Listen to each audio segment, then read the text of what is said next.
tema de hoy le he llamado la reconstrucción, parte 1, porque probablemente sea de varias partes. Y quisiera iniciar o introducir el mensaje con unas diapositivas que nos van a permitir introducirnos y poder contextualizar el mensaje. Muy bien, así voy a hacer un resumen súper resumido, valga la redundancia, de la historia de Israel. Recordemos que estos son los 3 patriarcas: Abraham, Isaac y Jacob.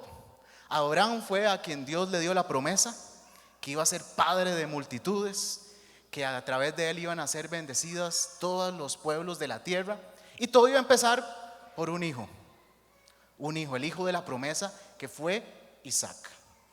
Isaac tuvo 2 hijos, Esaú y Jacob. Esaú era el primogénito, pero Jacob le hizo trampa, lo engañó, tomó la bendición de la primogenitura, y Jacob tuvo 12 hijos, más barato por docena, de ahí sale. Tuvo 12 hijos que son la base del pueblo de Israel, los 12 hijos de Jacob, las 12 tribus de Israel, que al principio era un pueblo nómada, que se fue a vivir a la región de Egipto, de Gosén, cuando José era el gobernador de Egipto. Luego vino toda la travesía por el desierto, la conquista de la tierra prometida y todo eso. Muy bien, ahora, tengo que prenderlo en detalle. Entonces, Israel era un solo pueblo, unido, que llegó a conquistar la tierra prometida, y luego inició la etapa de la monarquía, donde ya ellos tenían reyes. El primer rey fue Saúl, pero dice la Biblia que Saúl desobedeció a Dios, así que Dios puso a David como rey, y con David el pueblo de Israel alcanzó un esplendor increíble, no solamente por su expansión, porque con David ganaron muchas guerras, sino que también hemos aprendido que con David vino un avance muy importante en la revelación de la adoración a Dios. Uno de los aspectos importantes que hizo David fue que David recuperó el arca. El arca estaba fuera de Israel, Saúl nunca le interesó recuperarla, David lo hizo una prioridad de su reinado, la recuperó y la puso en una tienda sencilla, llamada la tienda de David, donde se adoraba día y noche. Pero David decía: ¿cómo voy a poner el arca de Dios en una tiendita tan sencilla? No, yo a Dios le tengo que construir una casa digna para él. Entonces él empezó a ahorrar todo lo que se ganaba, todos los botines de guerra los acumulaba, porque él soñaba con construirle una casa a Dios. Pero Dios le dijo a David: David, gracias, pero usted ha derramado mucha sangre, pero su hijo Salomón sí me va a construir la casa. Yo le voy a dar paz para que él me construya la casa. Y de hecho ahí viene el nombre de Salomón, de Shalom, de paz. Y entonces viene Salomón a reinar, un hombre que Dios le dio una sabiduría como a ninguno otro. Y con Salomón se empezó a construir todo lo que iba a ser Jerusalén: los muros, el palacio y la obra cumbre, el templo. El templo, que dicen que era una cosa maravillosa, espectacular, con utensilios de oro, era algo increíble. Y todo el mundo quería ir a Jerusalén, no solamente por el templo, sino también para escuchar a Salomón. La gente iba de todas las naciones a Jerusalén. Pero a pesar de que Salomón era el hombre más sabio, al final de su vida la Biblia nos dice que desvió su corazón. Y después de Salomón empezó un declive en la historia de Israel, que el declive más importante lo vemos en que Israel era una nación, una sola nación, pero que luego se dividió en 2. Lo que se conoce como el reino del norte, Israel, que eran 10 tribus, y el reino del sur, o el reino de Judá, que solo eran 2. Ahora, tal vez usted dice: y eso no fue equitativo, porque lo equitativo hubiera sido 6 y 6, pero en este caso eran 10 y 2.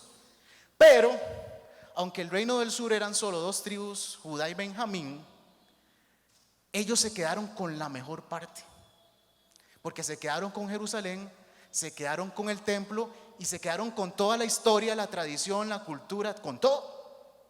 Y los del norte se quedaron como: ¿y quiénes somos? Y entonces ellos tuvieron que prácticamente que inventar su propia identidad. Y una de las primeras decisiones que tomaron fue establecer su capital, su propia capital, la cual fue Samaria. Y si usted se pregunta que si de aquí vienen los samaritanos, sí, de ahí vienen los samaritanos, de esta división. Ahora, ¿qué fue lo que pasó?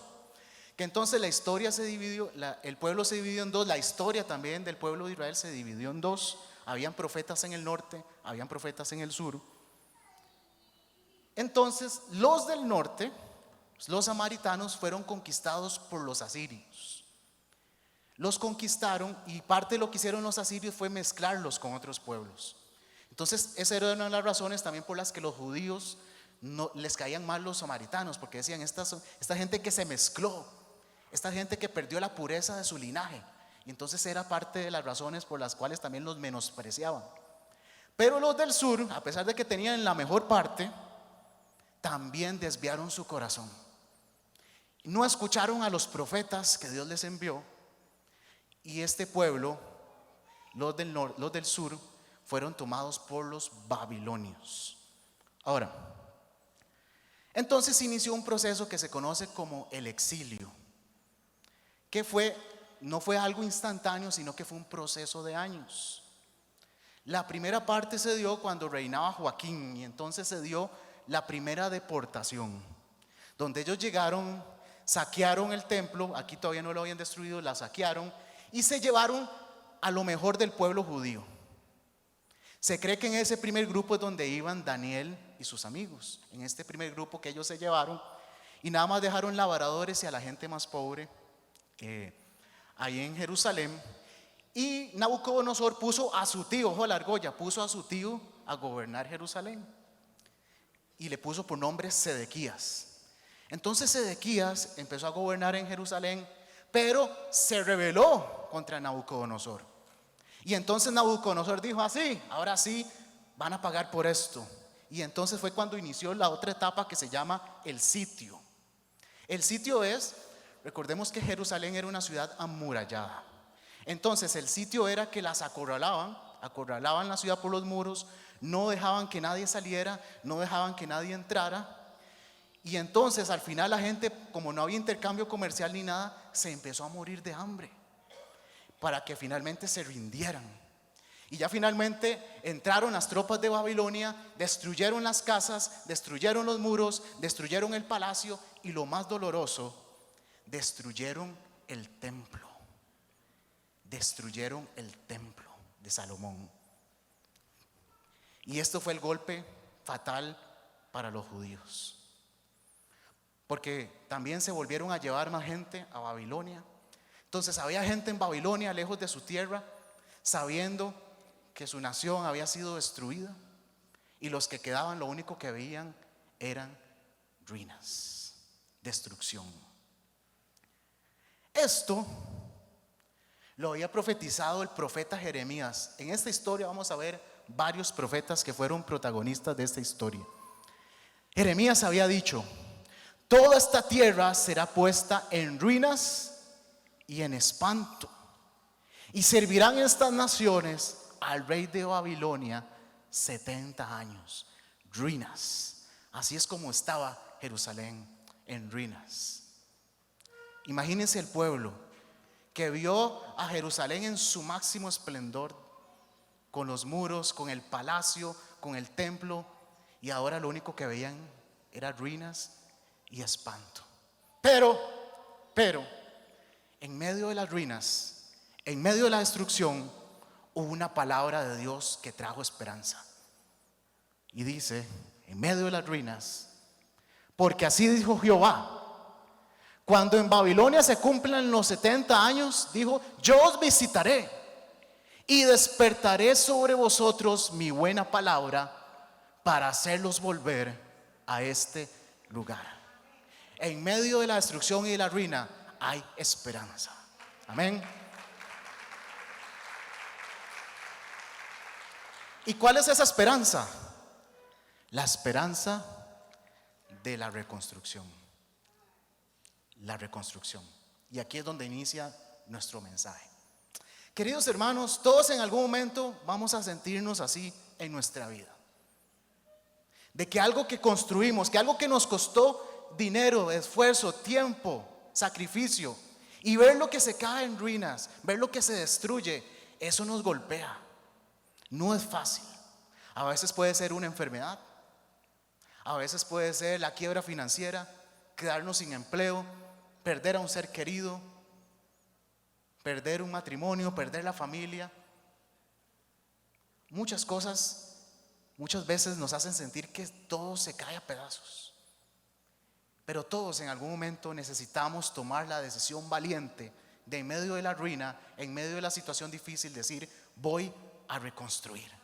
Amén. Voy a reconstruir. No es fácil, porque construir no es fácil. Construir requiere esfuerzo, sacrificio. Pero reconstruir es todavía más difícil, porque ver todo lo que te costó tanto que se cayó y tomar las fuerzas otra vez de decir: voy a levantarme y reconstruir.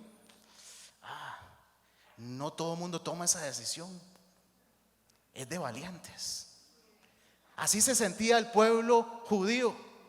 ¿Cómo vamos a levantar esto todo otra vez? Tanto que nos costó tantos años levantando esos muros, el templo. ¿Cómo vamos a recuperarlo? Pero Dios les dijo: yo los visitaré y los despertaré. Si te sientes en ruinas, destruido, Dios te va a visitar, te va a despertar y te va a ayudar a reconstruir.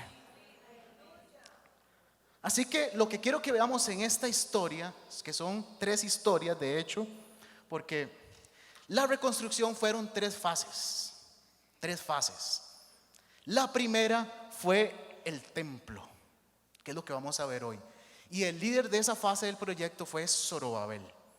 Pero luego hubo una segunda fase, que era la reconstrucción de la ley, que el pueblo volviera a la ley, a conocer la ley, a vivir la ley, a obedecer la ley, a cumplir los mandamientos, los sacrificios, las fiestas.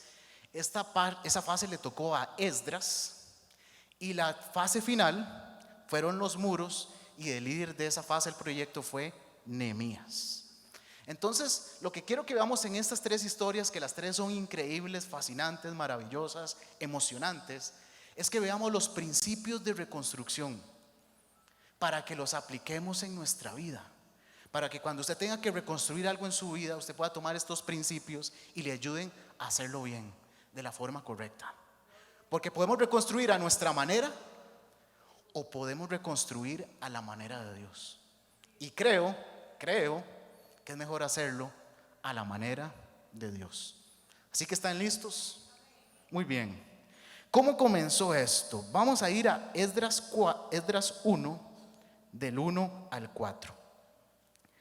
Esdras 1, del 1 al 4. Entonces aquí nos vamos a saltar 70 años aquí de historia. Y vamos a ver qué pasó 70 años después de esto que acabamos de ver, donde el templo fue destruido. Esdras 1, del 1 al 4, y dice: en el primer año de Ciro, rey de Persia, para que se cumpliese la palabra de Jehová por medio de Jeremías, despertó Jehová el espíritu de Ciro, rey de Persia, el cual hizo pregonar de palabra y también por escrito por todo su reino, diciendo: así ha dicho Ciro, rey de Persia: Jehová, el Dios de los cielos, ha dado todos los reinos de la tierra, y me ha mandado que le edifique casa en Jerusalén, que está en Judá. Quien vaya entre vosotros de su pueblo, sea Dios con él, y suba a Jerusalén, que está en Judá, y edifique la casa de Jehová, Dios de Israel.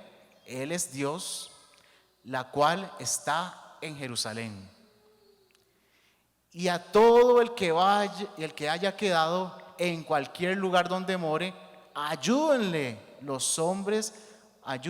hombres de su lugar con plata, oro, bienes y ganados, además de ofrendas voluntarias para la casa de Dios, la cual está en Jerusalén. Entonces esto marcó el inicio. Cuando Ciro ya había pasado el imperio babilónico, ahora el imperio que dominaba era el imperio persa. Y entonces dice que Dios despertó el espíritu de Ciro, y él mandó este decreto de que se edificara, se volviera a edificar el templo, la casa de Dios, y que todos los judíos que habían sido dispersados volvieran a Jerusalén para la obra. Ahora vamos a Esdras 3 del 1 al 6. Esdras 3 del 1 al 6. Yo ahora estaba luchando por leer porque no me puse los anteojos, yo no sé por qué no me los puse. Ya pura fe estaba leyendo ahí. Y Espíritu, revélame lo que dicen esas letras. Bueno, ahora sí. Ah, qué diferente. Yo lo veía en hebreo ahora. Bueno, cuando llegó el mes séptimo y estando los hijos de Israel ya establecidos en las ciudades, se juntó el pueblo como un solo hombre en Jerusalén. Entonces se levantaron Jesúa, hijo de Josadac, y sus hermanos los sacerdotes, y Zorobabel, hijo de Salatiel, y sus hermanos, y edificaron el altar del Dios de Israel para ofrecer sobre él holocaustos, como está escrito en la ley de Moisés, varón de Dios. Y colocaron el altar sobre su base, porque tenían miedo de los pueblos de las tierras, y ofrecieron sobre él holocaustos a Jehová, holocaustos por la mañana y por la tarde. Celebraron asimismo la fiesta solemne de los tabernáculos, como está escrito, y holocaustos cada día por orden, conforme al rito, cada cosa en su día. Además de esto, el holocausto continuo, las nuevas lunas y todas las fiestas solemnes de Jehová y todo sacrificio espontáneo, toda ofrenda voluntaria a Jehová. Desde el primer día del mes séptimo comenzaron a ofrecer holocaustos a Jehová, pero dice, pero los cimientos del templo de Jehová no se habían echado todavía. Aquí hay un principio de reconstrucción fundamental. Mi abuela decía, lo que empieza bien, termina bien, ¿no? Positivo, ella lo decía positivo. Lo que empieza bien, termina bien. Y si bien es cierto, no es una verdad universal, pero sí es un hecho que el primer paso es fundamental.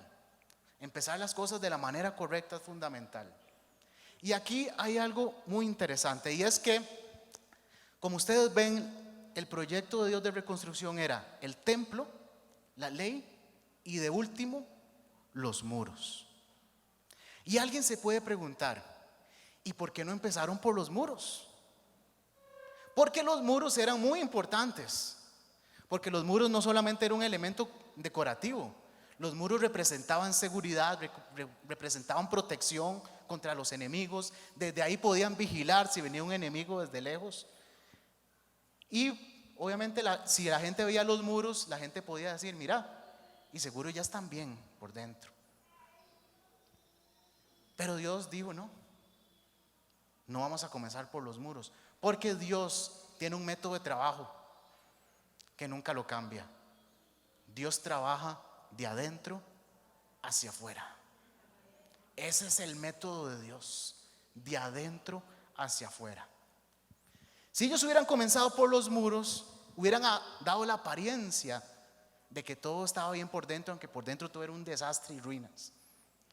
Pero por eso muchas veces la reconstrucción de las personas fracasa, porque comienzan por los muros, comienzan desde afuera, porque lo único que quieren es aparentar que están bien cuando por dentro son un desastre. Las apariencias. ¿Y cuáles son los muros modernos de hoy? Las redes sociales.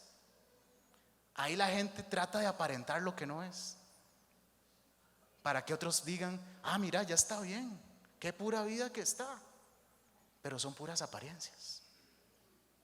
Porque al final, ¿qué es lo más importante? Lo de adentro. ¿Y qué fue lo primero que Dios mandó a arreglar, a reconstruir? El altar. Ni siquiera las paredes del templo, ni siquiera todo lo demás. Dijo, lo primero que van a reconstruir es el altar. Que vuelva a haber fuego, que vuelva a haber sacrificio, que vuelva a haber holocaustos, que vuelva a haber alabanza. Después de 70 años donde todo eso estuvo en ruinas, apagado, en silencio, ahora otra vez había sacrificios, ahora otra vez había adoración. Porque muchas veces el problema por lo cual nuestras vidas se destruyen Porque muchas veces las cosas que nos pasan son cosas que no están en nuestro control, estamos claros. Pero muchas veces nuestra vida se ve en ruinas y destruida por nuestras malas decisiones. Y muchas veces también el origen de eso es que nos hemos preocupado más por lo exterior, por las apariencias, y se nos olvidó el altar. Se nos olvidó el altar. El altar destruido, apagado, en ruinas. Prioriza reconstruir primero, antes que cualquier cosa, tu vida espiritual. Eso debe ser lo primero. No pretendas que Dios encienda un altar destruido. De hecho, estamos en el reino del sur, pero voy a hablar de un profeta del norte, Elías. Elías una vez le tocó vivir en una de las épocas más difíciles, donde los que gobernaban eran Acab y Jezabel, imagínense. Era como una sucursal del infierno ahí gobernando. Y ahí le tocó a Elías gobernar. Y él un día dijo, le llamó a los profetas de Baal y les dijo: los reto, yo contra todos ustedes. Es como si alguien dijera: vamos a jugar fútbol, yo contra 11. Dicen que hay un partido hoy en la tarde, yo ni sabía, ahora me avisaron. La camisa es pura casualidad, fue la primera que me encontré. Y entonces Elías dijo: vamos, es más, les doy la bola a ustedes, que empiecen ustedes. Y entonces los profetas de Baal empezaron y brincaban y saltaban y bailaban y se cortaban. Y Elías dijo: ahora me toca a mí. ¿Y qué fue lo primero que hizo Elías? Antes de pedirle a Dios que hiciera descender fuego del cielo, dice que restauró el altar que estaba en ruinas. Lo arregló, lo ordenó. Y después le dijo: Señor, manda fuego del cielo. Y fue ahí donde cayó. Pero ¿qué fue lo primero que hizo? Ordenó el altar, lo reconstruyó. No pretendas que Dios encienda tu vida espiritual si primero no reconstruyes y ordenas tu altar. Ordena tu vida espiritual primero y deja que a partir de ahí Dios vaya ordenando y reconstruyendo lo demás. Y entonces vamos ahora a Esdras 3 del 10 al 11. Esdras 3 del 10 al 11. Vean qué bonito, dice: como hicieron las cosas bien, vean qué alegría, qué gozo trae cuando nosotros sabemos que estamos haciendo las cosas bien y en el orden de Dios. Eso trae gozo. Dice: y cuando los albañiles del templo de Jehová echaban los cimientos, ahora sí, dice, pusieron a los sacerdotes vestidos de sus ropas y con trompetas, y a los levitas hijos de Asaf con címbalos, para que alabasen a Jehová según la ordenanza de David, rey de Israel.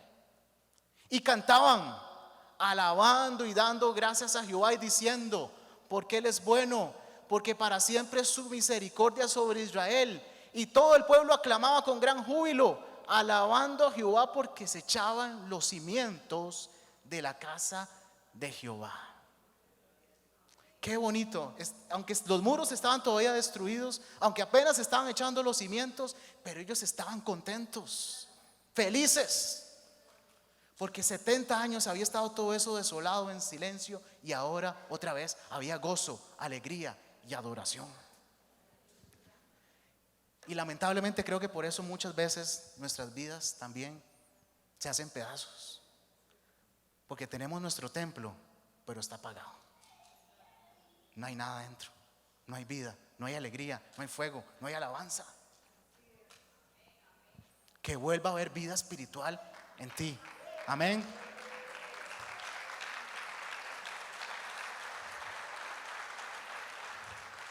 Ahora, como no estaban los muros, entonces eso implicaba una cosa: que todo el mundo podía ver lo que estaba pasando adentro, los buenos y los malos. Ahora bien, pero creo que eso es importante, porque de nuevo les decía, los muros muchas veces dan una apariencia de lo que no es. Y creo que algo que necesitamos como cristianos es aprender a ser vulnerables, a dejar las apariencias y que la gente nos vea como somos. Porque también cuando somos vulnerables, cuando permitimos que la gente nos vea tal como somos, es cuando podemos recibir ayuda. Porque si la gente ve los muros, dice, seguro está todo bien. Claro, por dentro es otra cosa. Pero aprendamos a no sentir vergüenza por eso. Si me siento triste, pues me siento triste. Si tengo que lamentarme, pues me tengo que lamentar.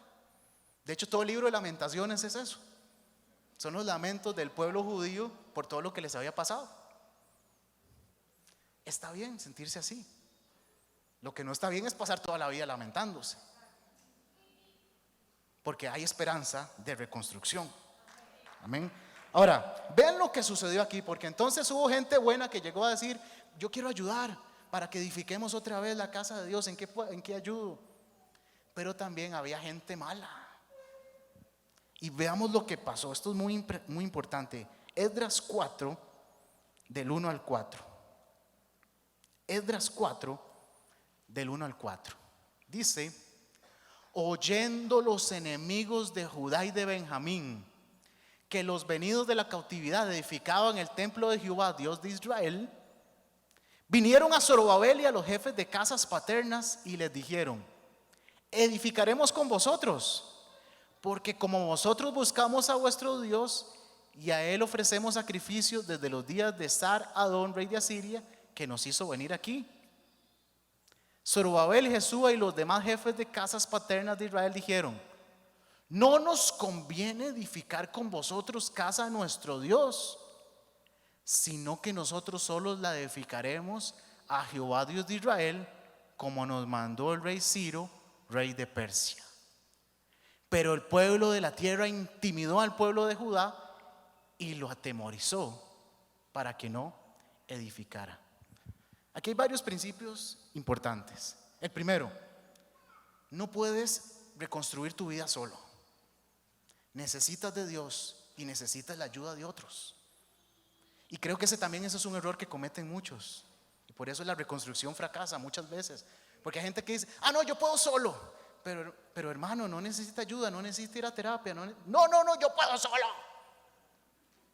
Está bien, vamos a ver cómo le va.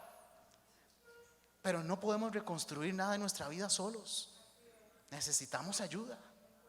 Pero también, aquí viene algo importante. Vean lo que sucedió. Habían enemigos, pero que se presentaron como lobos vestidos de ovejas.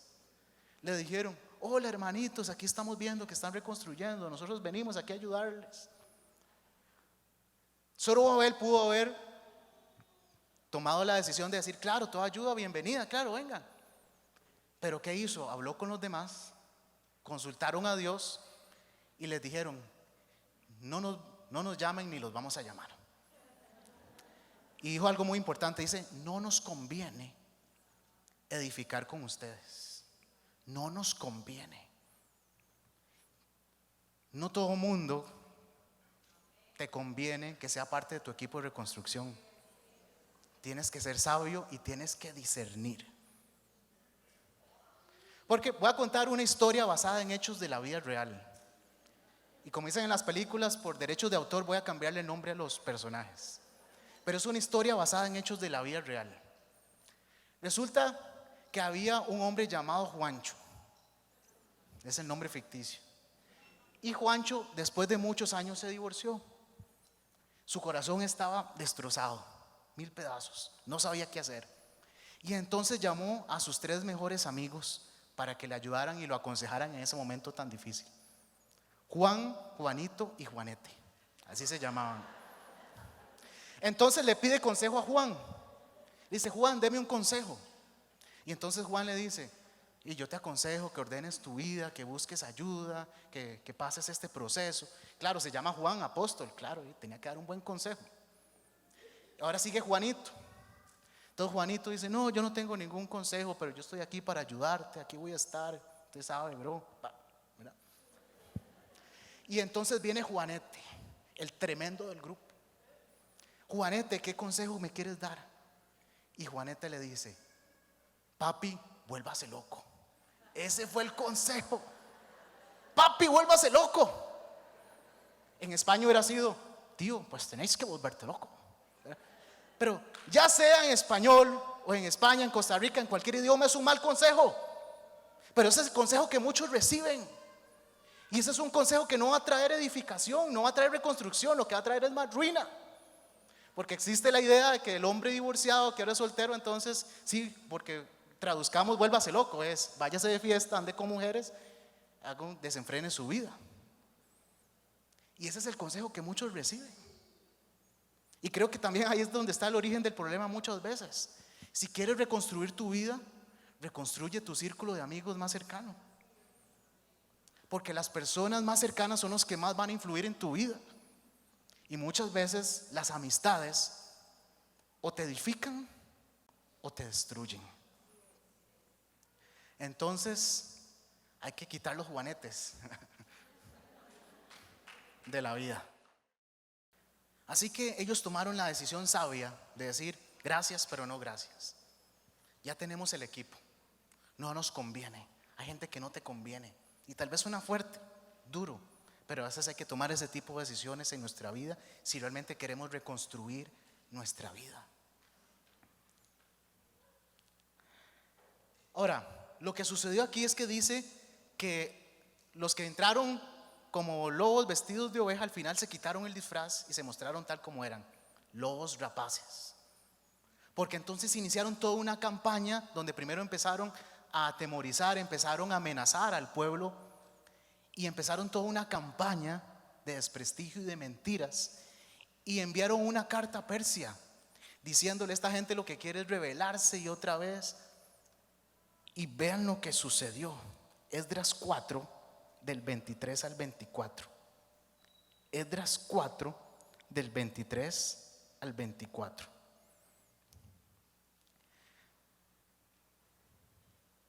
Entonces cuando la copia de la carta del rey Artajerjes fue leída delante de Rehum y de Simsai, secretario, y sus compañeros, fueron apresuradamente a Jerusalén a los judíos y les hicieron cesar con poder y violencia. Violencia.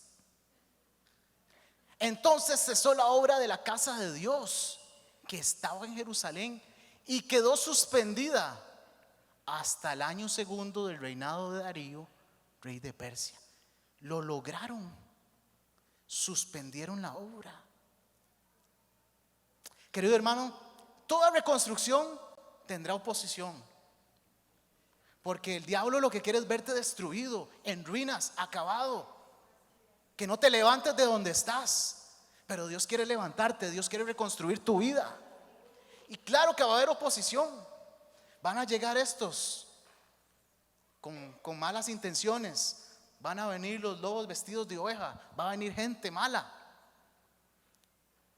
Todo se va a poner en contra para que no reconstruyas tu vida. Esto no nos tiene que sorprender. El problema es de que muchos ante el primer obstáculo, ante el primer problema, ante la primera oposición dicen: me rindo, ya, se acabó. Como le pasó al pueblo judío, se suspendió la obra. Y no sé si a usted le ha pasado, pero a veces usted, no sé si le ha pasado que ha pasado por un lugar, una casa que tal vez la empezaron a construir y después usted pasa al otro día y ve la montaña de piedras, las herramientas tiradas, paredes a medio construir, y pasa las semanas, los días, los meses y sigue igual. Y dice: ¿qué pasó aquí? Eso no es suspensión, eso ya cancelado la construcción. Y muchos suspenden indefinidamente la reconstrucción de sus vidas y la dejan ahí, a medio terminar. ¿Será que eso es lo que Dios quiere? Si fue Dios quien lo comenzó, ¿estará Dios feliz de que dejes la reconstrucción a medio terminar? Y el pueblo entonces se acomodó. Ellos empezaron, construyeron sus casas, vivían en sus casas todos comoditos, y parecía que no les importaba que el templo estuviera a medio terminar. Y entonces cuando vienen dos profetas que le hablan al pueblo judío, Ageo y Zacarías. Leamos primero lo que le dijo Ageo al pueblo. Ageo 1 del 1 al 9 y luego del 12 al 14. Dice: en el año segundo del rey Darío, en el mes sexto, en el primer día del mes, vino palabra de Jehová por medio del profeta Ageo a Zorobabel, hijo de Salatiel, gobernador de Judá, y a Josué, hijo de Josadac, sumo sacerdote, diciendo: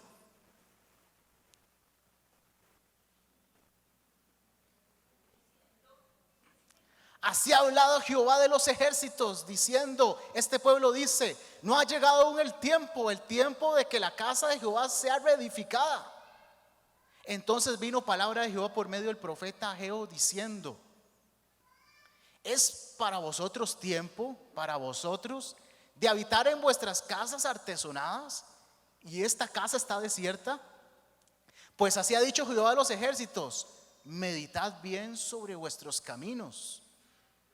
Sembráis mucho y recogéis poco, coméis y no os saciáis, bebéis y no quedáis satisfechos, os vestís y no os calentáis, y el que trabaja jornal recibe su jornal en saco roto. Así ha dicho Jehová de los ejércitos: meditad sobre vuestros caminos. Subid al monte y traed madera y reedificad la casa, y pondré en ella mi voluntad y seré glorificado, ha dicho Jehová. Buscáis mucho y halláis poco, y encerráis en casa, y yo lo disiparé en un soplo. ¿Por qué? Dice Jehová de los ejércitos: por cuanto mi casa está desierta, y cada uno de vosotros corre a su propia casa. Wow. Dios les estaba diciendo: ustedes están muy felices, muy tranquilos, y vean mi templo como está. Y ahora leamos del 12 al 14. Y oyó Zorobabel, hijo de Salatiel, y Josué, hijo de Josadac, sumo sacerdote, y todo el resto del pueblo, la voz de Jehová su Dios y las palabras del profeta Ageo, como le había enviado Jehová su Dios. Y dice: y temió el pueblo delante de Jehová. Entonces Ageo, enviado de Jehová, habló por mandato de Jehová al pueblo, diciendo: yo estoy con vosotros, dice Jehová. Y despertó Jehová. Algunos necesiten despertarse. Y despertó Jehová el espíritu de Zorobabel, hijo de Salatiel, gobernador de Judá, y el espíritu de Josué, hijo de Josadac, sumo sacerdote, y el espíritu de todo el resto del pueblo, y vinieron y trabajaron en la casa de Jehová de los ejércitos, su Dios. Pero lo más importante, y con esto voy cerrando, fue lo que le dijo el profeta Zacarías a Zorobabel. Cuando lo vio así, dice: entonces respondió y me habló diciendo: esta es la palabra de Jehová a Zorobabel, que dice: no con ejército ni con fuerza, sino con mi espíritu, ha dicho Jehová de los ejércitos. Y esa palabra fue la que despertó al pueblo. Salieron de ese sueño en que estaban y dijeron: ¿qué estamos haciendo? No, sí hubo oposición, sí hubo lucha, pero aquí estamos, tenemos que levantarnos, tenemos que reconstruir la casa. Pero ahora iban con el Espíritu Santo, no en sus fuerzas, con el Espíritu. No pretendas reconstruir tu vida en tus fuerzas. Necesitamos del poder del Espíritu para poder levantarnos, para poder tener las fuerzas, para poder reconstruir, pero sobre todo para llegar hasta el final, porque Dios quiere ver la obra concluida en tu vida. Dios no trabaja a medias. Dios quiere ver la obra completa en tu vida. Y si Dios dijo: voy a reconstruir tu vida, Él lo va a hacer. Amén.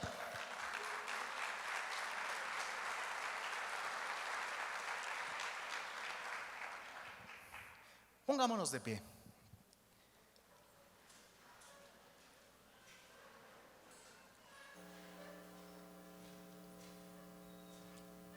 ¿Cómo terminó esta historia? Quiero leer para ustedes Esdras 6, del 14 al 16. Habían pasado muchas cosas, como vimos: el decreto de Ciro, la restauración del altar, los cimientos del templo, luego la suspensión, la gente que se había dormido y había dejado reconstruir. La voz profética que vino a despertarlos, a decir: es con mi espíritu, vamos adelante, yo estoy con vosotros. Y aquí vemos el final de la historia. Dice: y los ancianos de los judíos edificaban y prosperaban, conforme a la profecía del profeta Ageo y de Zacarías, hijo de Ido. Edificaron pues y terminaron, por orden del Dios de Israel, y por mandato de Ciro, de Darío y de Artajerjes, rey de Persia. Esta casa fue terminada el tercer día del mes de Adar, que era el 6º año del reinado del rey Darío. Entonces los hijos de Israel, los sacerdotes, los levitas y los demás que habían venido de la cautividad, hicieron la dedicación de esta casa de Dios con gozo. La reconstrucción terminó. Costó, pero terminó. Y yo quiero hacer una oración por todos aquellos que necesitan reconstruir algo en sus vidas. Como les decía, no es fácil dar ese primer paso, porque ver destruido lo que tal vez nos costó tanto, levantarnos de ese estado en que estamos, de depresión, de tristeza, de desesperanza, no es sencillo. Así estaba el pueblo de Israel, el pueblo judío.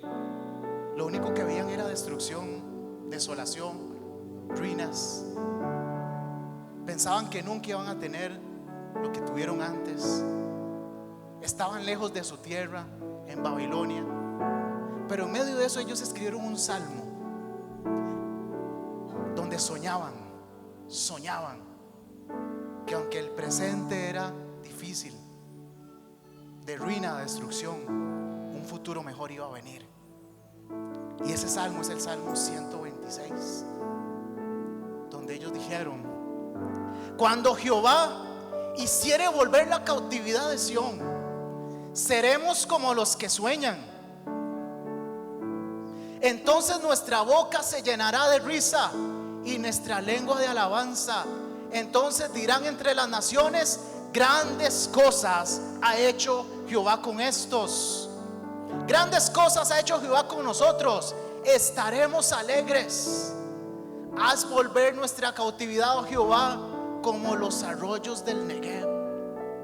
Los que sembraron con lágrimas, con regocijo segarán. Irán dando y llorando el que lleva la preciosa semilla, mas volverá a venir con regocijo, trayendo sus gavillas. Tal vez te sientes deprimido porque lo que tanto te costó lo viste derrumbarse a pedazos. El dolor no te deja levantarte, la tristeza, el lamento. Pero que Dios vuelva a traer esperanza a tu vida hoy. Dios puede levantarte de donde estás. Dios puede reconstruir tu vida.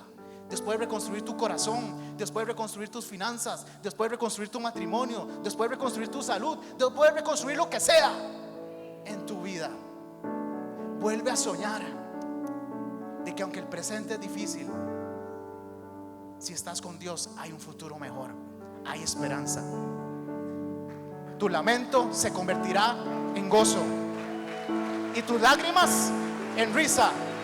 Y así como ellos vieron la obra terminada, esa obra que parecía imposible, porque ese templo fue totalmente destruido, parecía imposible, pero lo vieron terminado y lo dedicaron con gozo. Y así será en tu vida. Vas a decir: yo pensaba que no lo iba a lograr, este sueño se me cayó en 1000 pedazos, hubo oposición, me rendí muchas veces, pero hoy veo la obra terminada. Dios reconstruyó mi vida.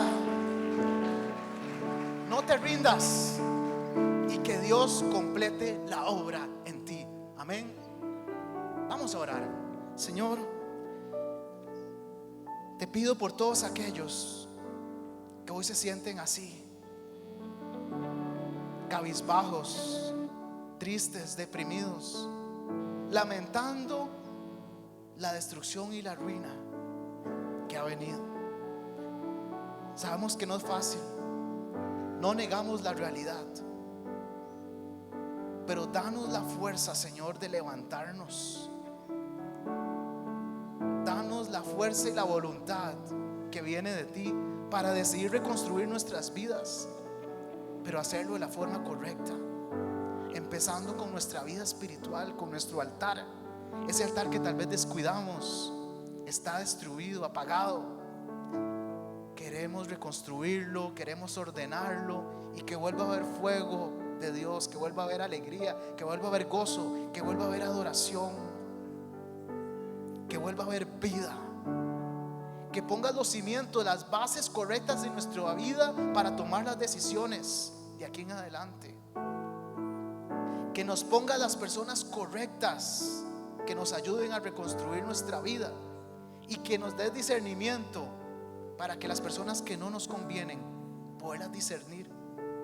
Que aunque haya oposición, aunque haya amenazas, aunque haya lucha, que no nos rindamos, porque no es en nuestras fuerzas, es con tu espíritu que veremos la obra terminada. Amén. ¿Qué tal si terminamos adorando al Señor en esta mañana? Amén.